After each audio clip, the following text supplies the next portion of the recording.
ৰাজীৱ খদিয়াৰ মৃত্যুত বীৰ লাচিত সেনাৰ পৰিয়াল মৰ্মাহত।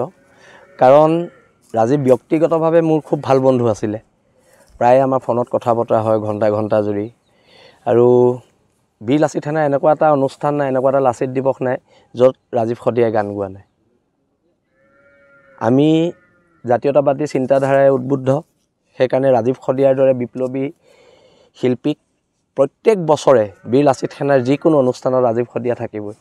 আমাৰ সংগঠনৰ কাৰণে এইটো বৃহৎ ক্ষতি যে ইয়াৰ পিছৰবাৰ লাচিত দিৱসত আমি ৰাজীৱ খদিয়াক দেখিব নাপাম।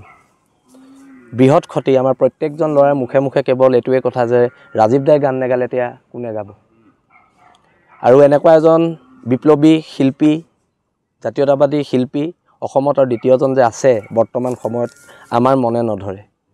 আচলতে প্ৰকৃত শিল্পী এওঁলোকে হয়। বাকী সংগীত চৰ্চা যিটো কয়, জাতিক লৈ সংগীত চৰ্চা কৰা মানুহ ৰাজীৱ খদিয়া আছিলে। আৰু ৰাজীৱ খদিয়াৰ মৃত্যুত কিন্তু বহুত ডাঙৰ ডাঙৰ শিল্পী দুখ প্ৰকাশ কৰিবলৈ সময় নহ'লে। সেইবিলাক আচলতে শিল্পী নহয়, সেইবিলাক গায়ক হয়। সেইটোৱে আজি ৰাজীৱ খদিয়াৰ মৃত্যুৰ পিছত প্ৰমাণ কৰিলে গায়ক আৰু শিল্পীৰ মাজত পাৰ্থক্য কি। ৰাজীৱ খদিয়া আছিলে এজন শিল্পী দেশ আৰু জাতিৰ কাৰণে। আৰু টকাৰ লোভত এদিনো গান নেগালে। ৰাজীৱ আজি টকা 10,000হে দিব পাৰিম, হ'বনে? হ'ব।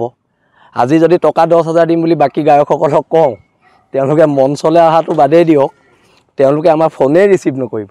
কিন্তু ৰাজীৱ খদিয়াই 8,000 টকাটো বীৰ লাচিত সেনাৰ প্ৰগ্ৰেমত গান গাই আহিছে। আৰু তাৰ উপৰিও কমিটিক আকৌ 500 টকা এটা দি অহাৰ উদাহৰণ আছে।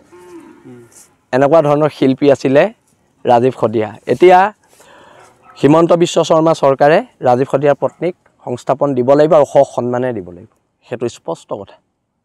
সেইটো বীৰ লাচিত সেনা মঞ্চৰ তৰফৰ পৰা দাবী। আৰু 24 ফেব্ৰুৱাৰীৰ দিনা যোৰহাটৰ মেলেং মেটেলিত আমাৰ য'ত মুখ্য কাৰ্যালয়ৰ বাবে আমাৰ মাটি আছে, তাত লাচিতৰ মূৰ্তি উন্মোচন কৰা হ'ব, যিহেতু 24 ফেব্ৰুৱাৰী খিলঞ্জীয়া দিৱস। আৰু তাত যিটো আমাৰ মঞ্চ হ'ব, সেই মঞ্চ ৰাজীৱ খদিয়াৰ নামেৰে নামাকৰণ কৰাৰ সিদ্ধান্ত আমাৰ কেন্দ্ৰীয় সমিতিয়ে লৈছে। অনাগত দিনত ৰাজীৱ খদিয়াৰ পৰিয়ালক লৈ আমাৰ কিছুমান পৰিকল্পনা আছে। এতিয়াই নকওঁ, এইবিলাক সকলো কথা মিডিয়াত কোৱা কথা নহয়। আমি যেতিয়া তেওঁ সকাম কাজ শেষ হ'ব, শেষ হোৱাৰ পিছতে আহি সেইখিনি কামৰ বিষয়ে পত্নী তথা পৰিয়ালবৰ্গৰ লগত আলোচনা কৰিম।